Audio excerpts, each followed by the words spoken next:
Pada video kali ini kita akan membahas lebih detail tentang buoyancy atau gaya apung.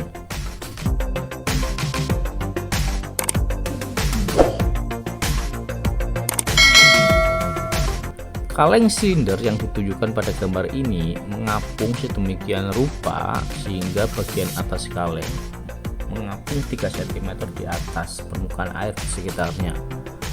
Berapa berat kaleng ini dalam satuan Newton?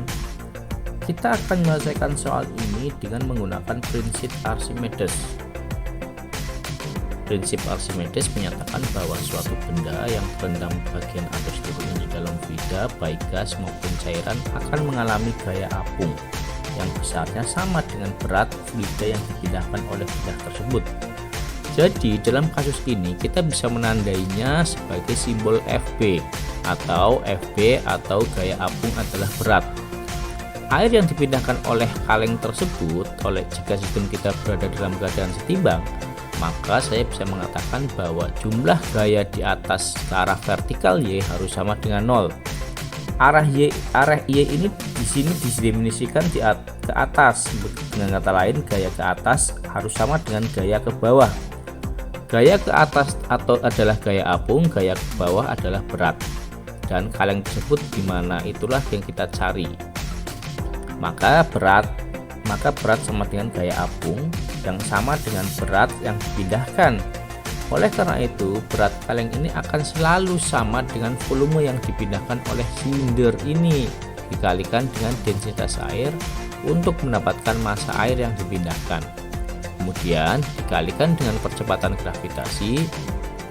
Kita tidak diberi nilai gravitasi, jadi kita bisa mengasumsikan nilainya standarnya yaitu 9,81 meter per detik kuadrat.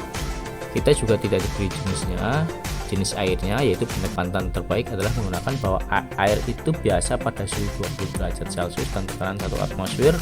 Untuk kondisi itu kita bisa lihat tabel A1 pada buku ini.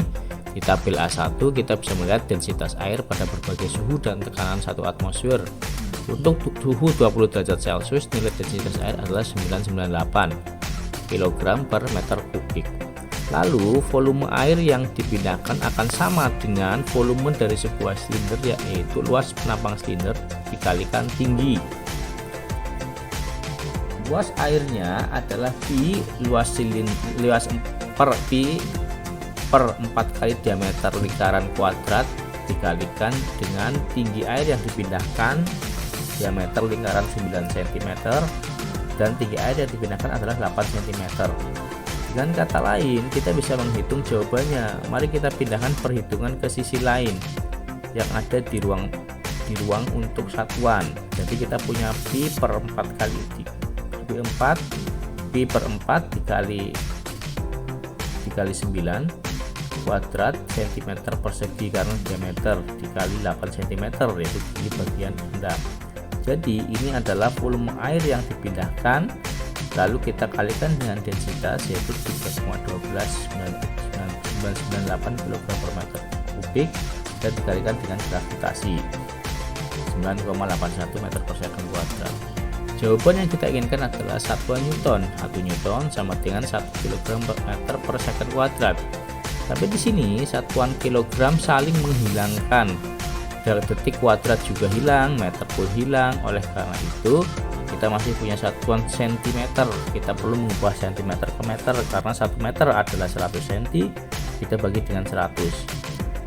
Cm kubik hilang. Meter kubik juga selaras sehingga harus hasil akhir dalam Newton. Sekarang mari kita hitung dalam kalkulator. Pi per 4 G kuadrat 9 kuadrat saya tulis menjadi 9 kali 9 dikalikan dengan 98 dengan 9,81 semua dibagi dengan 100 dan hasilnya adalah 4,98 Newton. Jadi berat kaleng itu sama dengan berat air yang dipindahkan yaitu 4,98 Newton. Sekarang kita menjawab soal ini. Setelah kita menjawab soal ini, kita memberikan pertanyaan lain. Bagaimana jika airnya adalah air laut bukan air tawar? Bagaimana jika air ini mengandung garam? Apakah kaleng akan mengapung lebih tinggi, lebih rendah, atau tetap posisi yang sama? Jika kita lihat lampiran tabel A3, kita bisa melihat densitas berbagai jenis cairan. Pada 1 atmosfer pada suhu 20 derajat, air laut dengan salinitas 30 memiliki densitas sekitar 1025 kg per meter kubik. Artinya dibutuhkan volume yang lebih kecil untuk menciptakan berat yang sama seperti kaleng tersebut. Dengan kata lain, dibutuhkan lebih sedikit air laut untuk menghasilkan 5 Newton, sehingga kaleng akan mengapung lebih tinggi di air laut. Kita bisa menghitung beberapa banyak lebih tinggi, tapi itu saya serahkan sebagai latihan untuk Anda. Jika airnya sangat padat, misalnya air raksa, maka kaleng kita bisa terlihat seolah-olah hanya menyentuh permukaan. Itulah mengapa berenang di tempat seperti laut mati lebih mudah. Kandungan air yang tinggi membuat densitas airnya meningkat, yang berarti dibutuhkan volume lebih kecil untuk menahan berat Anda, sehingga tubuh kita lebih mengapung di air laut mati maksud saya.